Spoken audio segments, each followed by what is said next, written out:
outra parada que eu queria discutir com você, que é o que tá rolando hoje na faixa de Gaza e tal. Genocídio, né? Um genocídio absoluto, e a gente vê pouca repercussão com relação a isso. Me parece que a imprensa brasileira é muito condizente com o que se propaga na imprensa norte-americana com relação a isso. Existem interesses comerciais aí também. Muita gente que confunde algumas coisas como antissemitismo com algo que não tem nada a ver com o que está acontecendo ali, na verdade, né? Então, me parece uma pauta complexa, mas que precisa ser dita, né, cara?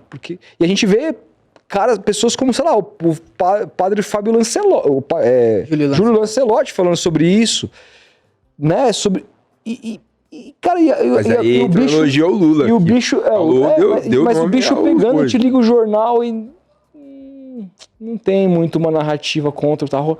Enfim, como é que você vê essa situação hoje? Isso é muito comum, porque quando começou a guerra em Gaza, houve o ataque do Hamas, ataque terrorista do Hamas em 7 de outubro de 2023, e dias depois teve início uma ofensiva aérea do exército de Israel contra a faixa de Gaza, na mais absoluta brutalidade, e é isso que vemos até hoje.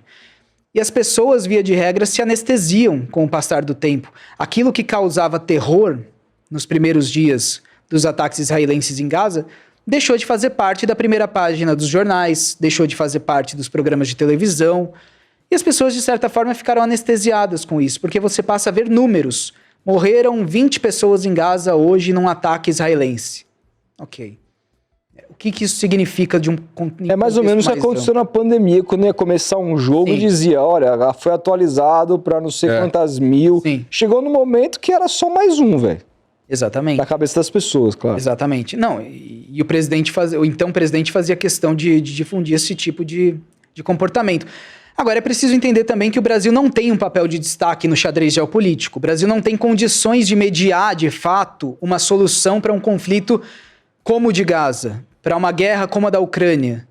Embora o presidente Lula tenha tentado isso no começo do seu terceiro mandato, mas o Brasil não tem esse tamanho. Os chamados players internacionais que estão envolvidos nessas conversas, Estados Unidos, China, inclusive potências do Oriente Médio pela proximidade com faixa de Gaza e com Israel, mas o Brasil não tem esse tamanho. Agora, a postura do governo brasileiro diante da guerra em Gaza tem sido a de denunciar o que acontece, inclusive utilizando o termo genocídio. Esse é um termo que o presidente Lula usa, que o ministro chanceler Mauro Vieira utiliza, inclusive em fóruns internacionais, na ONU, nos BRICS. Agora, do ponto de vista prático, o Brasil não tem condições de exercer uma pressão definitiva, decisiva, sobre os rumos desses conflitos. Isso recai sobre potências, sobre outros países.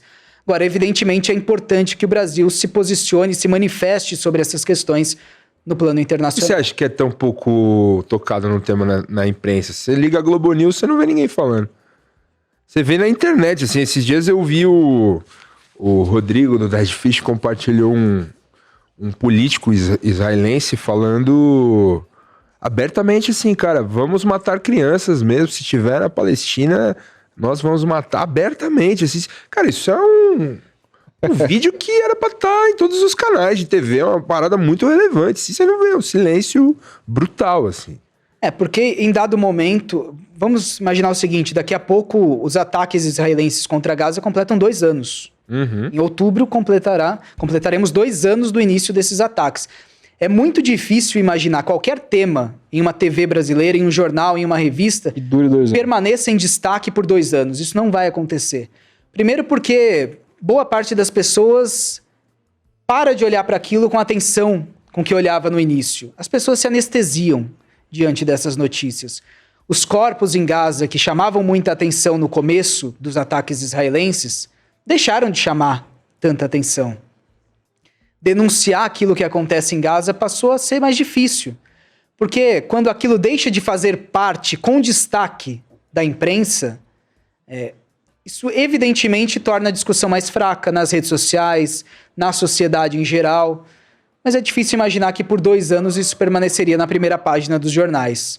Agora, em relação à guerra em Gaza, a postura do governo brasileiro ainda é de denunciar como genocídio o que faz o exército israelense sob o mando do primeiro-ministro Benjamin Netanyahu.